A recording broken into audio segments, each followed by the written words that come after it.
Animal తాలూకు speed is much faster, much faster.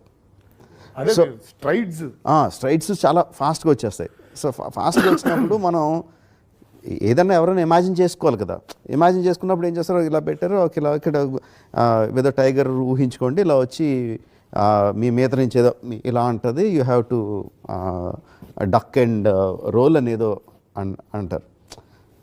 So you as an actor you never did that with a animal, you always did with a human being. అంతే, అవును, అంతే కదా. So you imagine a human being coming and doing, అంటే న్యాచురల్గా body muscle memory అంతా కూడా దానికి అలవాటు అయిపోయి ఉంటుంది.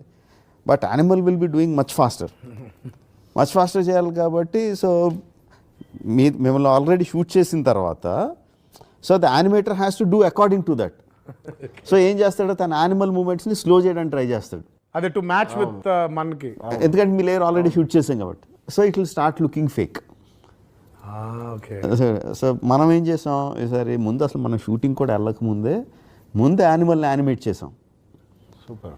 యానిమల్ని యానిమేట్ చేసి ఒక డమ్మీ అతన్ని పెట్టి చేసి, సో వీ కౌంటెడ్. సో ఇంత ఫాస్ట్గా రియాక్ట్ అవ్వాలి, 1.2 seconds అందుకని మిమ్మల్ని ఫాస్ట్గా రియాక్ట్ అవ్వండి అని చేసి, అంటే to get that thing right. తర్వాత సరే యానిమల్ ఇలా పరిగెట్టుకుని వస్తుంది, ఇలా ప్యాన్ చేయాలి cameraman. How does you know how fast he has to do, తెలీదు కదా. అందుకని మామూలుగా వాళ్ళకి ఇది ఉంటుంది, కెమెరాలు ఆటోమేటిక్గా ప్యాన్ అయ్యి సిస్టమ్ అది ఉంటుంది, which is damn very expensive. అందుకని ఇక్కడ లోకల్గా ఉన్న చిన్న ఈ కంప్యూటర్ స్టూడెంట్స్ని పట్టుకొని ఏం చేసామంటే, మీరు చూసారు కదా లేజర్ లైట్లు పెట్టాం. అవును, లైట్లు ఇలా లేజర్ లైట్ ఎల్ఈడి లైట్ అని వస్తుంది. బేసికలీ దానికి ఏం చేసామంటే, మేము ఆల్రెడీ యానిమేట్ చేసాం కదా, అక్కడ టైగర్ హెడ్ పొజిషన్ ఏదో ఒక లైట్కి ఇచ్చి, సో టైగర్ హెడ్ అలా మూవ్ అవుతున్నట్టు. అంతే కదా. సో సెంధిల్ పెట్టిన వెంటనే తను రెడీగా ఉండి, రెడీ 1 2 3 యాక్షన్ అంటే, సార్ అంత ఫాస్ట్గా వెళ్ళిపోయింది సార్, అంత ఫాస్ట్గా వెళ్ళిపోద్ది మరి animal. So you have to do that this thing.